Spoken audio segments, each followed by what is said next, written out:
morning, children. Today we will study about the overlapping of atomic orbitals and formation of simple molecules. So for the overlapping of atomic orbital, when two atomic orbitals overlap each other, then they form a covalent bond that you have studied in the formation of covalent bond. So when two atoms approach each other to form a bond, their atomic orbitals overlap. The meaning of overlapping is partial merger of atomic orbital. The overlap between the atomic orbitals can be positive, negative or zero depending upon the characteristics of the atomic orbitals. Here we will study about the s orbital, p orbital and later on the d orbital. Now the s orbital is spherically symmetrical and p orbital is dumbbell shaped. And when you see in the book there is a positive and negative charge. On the basis of the wave theory, the orbitals are the wave representation, and in the wave, when the wave is in the same phase, then it will be positive. And when you relate with the electron density, positive means increase in electron density, and then the negative sign means in the decrease in the electron density. So that is related to the wave theory. So first for the positive overlapping. For positive overlapping, when the two atomic orbitals overlap each other with the same sign, that is positive. Suppose this is s orbital positive, other is also positive. When these two overlap, their overlapping will be shown in this way. Now this is called as positive overlapping. This is S versus S overlapping, and both the waves are having the positive sign, then it is called as positive overlapping. It may be with the S orbital versus P orbital.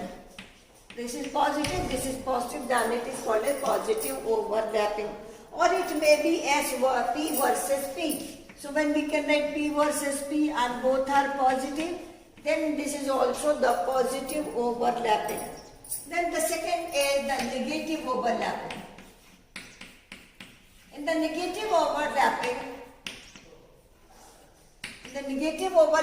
one orbital will be having the positive charge and other will be having the negative charge.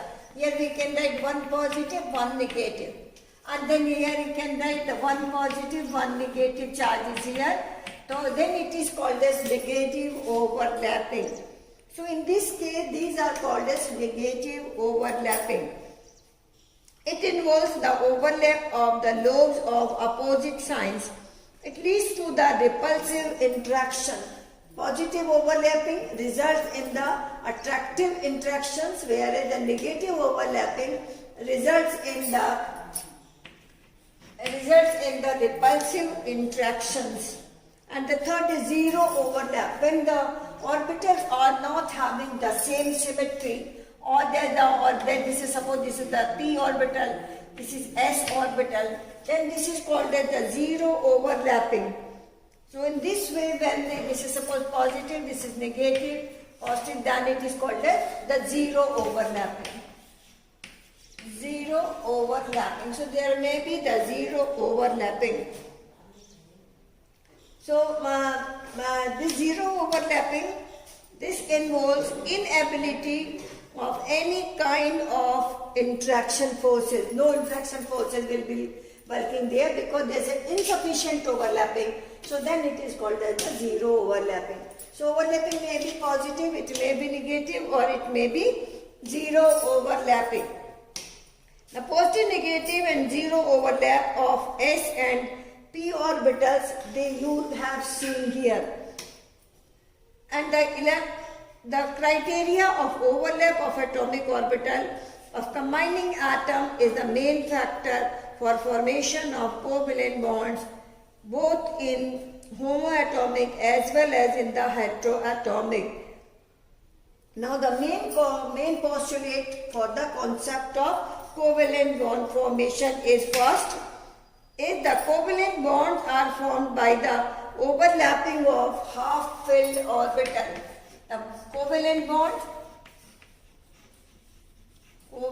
bonds formed by half-filled orbitals. Half-filled orbitals. It means the orbitals which have only one unpaired electron. We can take the example of hydrogen. When you make a box, this is the electronic configuration of hydrogen. When other hydrogen atom will be there, then these two will overlap. This is as overlapping, and then there is the formation of hydrogen molecule. So only those orbitals will overlap with each other which are having unpaired of electron. The second point, the orbitals undergoing overlapping must have electrons with opposite spin. The electrons, the orbitals which will undergo the overlapping, they must have, when they overlap each other, then the spin will be opposite. That is according to Pauli's exclusion principle. The orbital will have two electrons with the opposite spin. The strength of a covalent bond depends upon the extent of overlapping. That means when two atomic orbitals overlap each other, then the extent of overlapping determines the strength of the covalent bond. If there is a more overlapping, the strength of the bond will be more. So for the covalent bond formation, the strength of this bond can be determined by the extent of overlapping. So on the basis of these three concepts, that the first is the covalent bond is formed with the orbitals which are half-filled. Number one. Number two, the strength of a covalent bond. It is based on the extent of overlapping. And third, when a bond is formed, the electrons will be having the spin opposite to each other. That you can say that is the bond pair of electron. So the above treatment of formation of covalent bond, the overlap of half-filled atomic orbital is based upon wave mechanical model and is called as valence bond approach. And the number of half-filled orbital present in the valence shell of the atoms represent covalency of the element. So on the basis of this overlapping of atomic orbital, this is the concept. The partial merger of atomic orbital is called as the overlapping of atomic orbital. Now for the S and P orbital, on the basis of the overlap, there are the formation of the covalent bond. There are two types of covalent bond which are formed by the different overlapping of atomic orbitals. So now first we will study for the S orbital. So there are two types of covalent bond. One is called as sigma bond. One is called as sigma bond. And the second is called as a pi bond. So these bonds can be characterized on the basis of the overlapping of atomic orbitals. Now the first, the sigma bonds are formed by the overlapping of SS orbital. Now first we will see the SS orbital. When the two, here we write the 2TW or 2S orbital, when overlap each other, then this overlapping is called as axis on overlapping. Because the two orbitals are having the common axis, so this overlapping is called as axis on overlapping.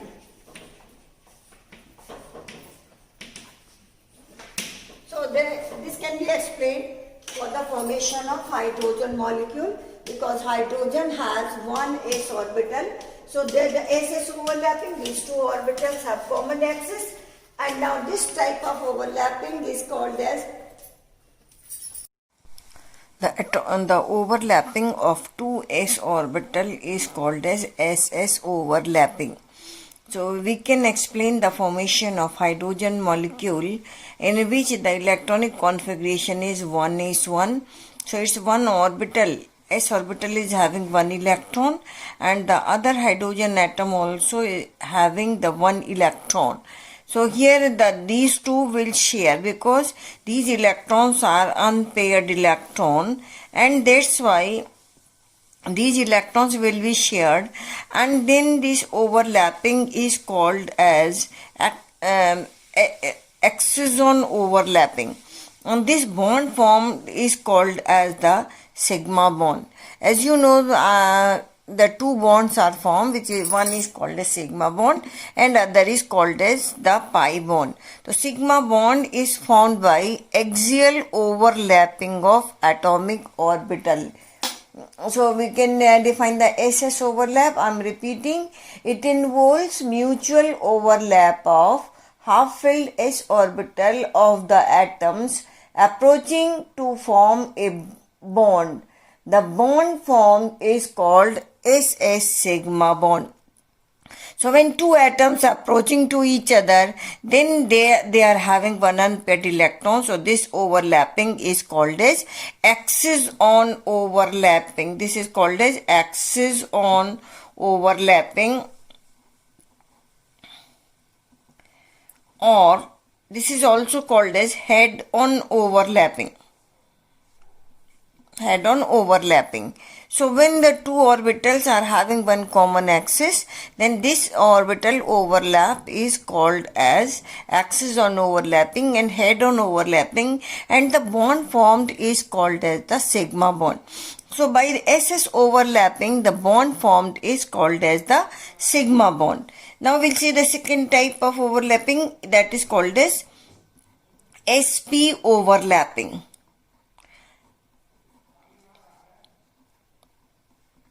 As its name, there is the overlapping of 1s plus 1p orbital. And always remember these orbitals should have the proper overlapping, that means axis. So when there is one s orbital and one p, we always write this is ONE1, not 1. Otherwise it will become 1s orbital. That will become the principal quantum number. So s and 1p orbital, when there is the overlapping of 1s and 1p orbital, this is called as sp overlapping or sp overlap. Now you know the s orbital is spherically symmetrical and p orbital has the dumbbell shape. So this is the dumbbell shape. Now these two orbitals are having the common axis. Whether it is a px, we can write this is x-axis, then p in 3 axis, this is py, and the one we can write the pz. So when there is the sp overlapping, then always these two orbitals will be having the common axis. And as they are having the common axis, the bond formed is called as the sigma bond, because this is axis-on overlapping. So where in the sp overlapping, it involves mutual overlap of half-filled s orbital of the one atom with the half-filled p orbital of the other atom. And then this overlap is called as sp overlap, because this is axis-on overlapping. So bond formed is called as the sigma bond. So this is called as the sp overlapping. We can take the example of HCl. In the HCl, hydrogen has 1s, 1 electronic configuration, and the chlorine has 3p5. In the p orbital, there are 5 electrons. 1 electron is unpaired electron, and this is for the s. This is for hydrogen, this is for chlorine. So there is the overlapping of sp overlapping, and this bond formed is called as sigma bond, because these orbitals are having the common axis. Now the third is called as pp overlapping. pp overlapping. In pp overlapping, there is the there is the orbital overlap of 2p orbitals. We can write 1p plus 1p. Then this is called as the pp overlap. Now you know the p orbitals are present in the three axes, x-axis, y-axis and the z-axis. So in the first case, when there is the pp overlapping, then it involves the overlapping of one p orbital of one atom and the other p orbital of the other atom. In the first case, the orbitals may be having the common axis. Suppose this is the px versus px. This. Now this overlapping is axis on overlapping, and bond formed is called as the sigma bond. So pp overlap involves mutual overlap of half-filled p orbital of the two atoms. The bond so formed is called as pp sigma bond because there is the common axis. Now we see for the another, when there is the overlapping of py. The py orbitals are having, these are perpendicular of the one atom and the other p orbital of the other atom. This is for the other atom. When they will overlap, then they are not having the common axis. So they are parallel to each other. And when they are parallel to each other, then the bond formed is called as pi bond. So when there is the first bond is formed, that is first orbital overlap p versus p, then it will be a sigma bond. But when more than one bond will be formed, then the other bond will be a pi bond because there is the sidewise overlapping or lateral overlapping of atomic orbital. So now this bond is called as pi bond. So we can define the pi bond.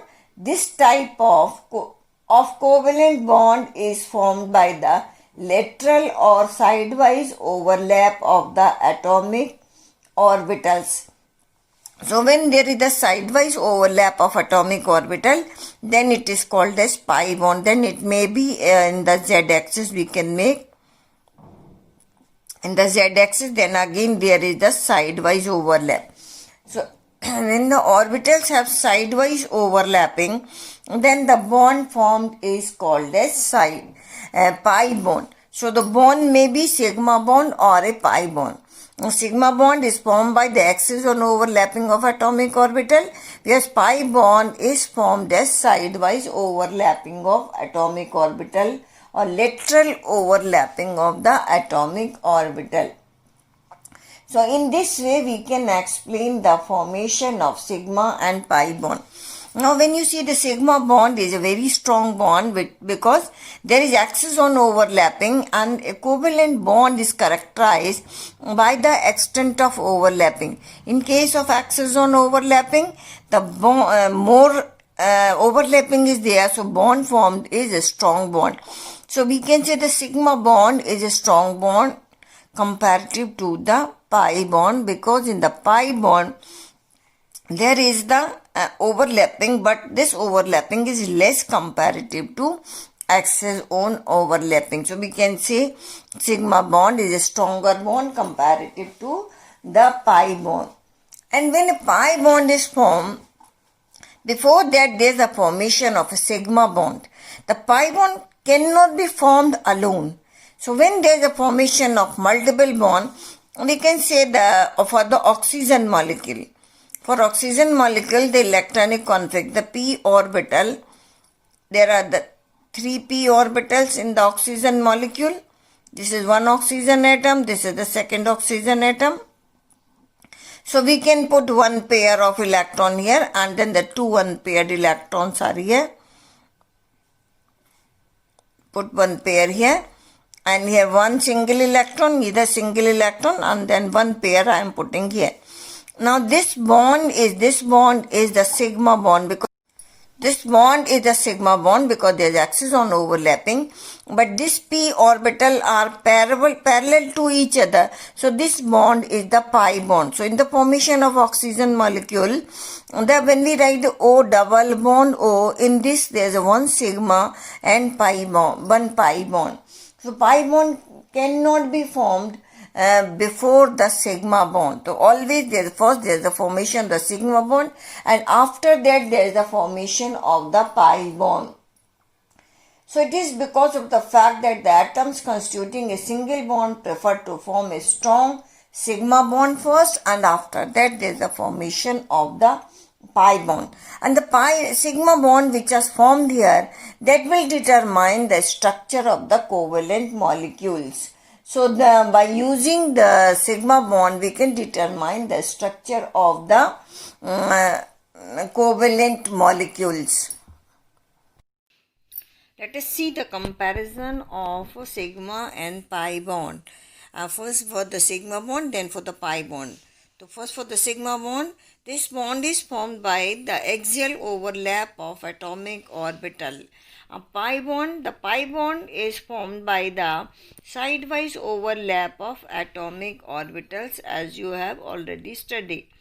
Second point, in sigma bond, this bond can be formed by overlap of SS, SP or PP orbitals. The pi bond, it involves the overlap of p orbitals only. The third point, the bond is stronger because overlapping can take place to a larger extent. And for pi bond, the bond is weaker because the overlapping occurs to a smaller extent. Less overlapping is there, and that's why the pi bond is a weaker bond. The fourth point, the electron cloud formed by axial overlap is symmetrical about the internuclear axis and consists of single charged cloud. For the pi bond, the electron cloud of pi bond is discontinuous and consists of two charged clouds above and below the plane of the atoms.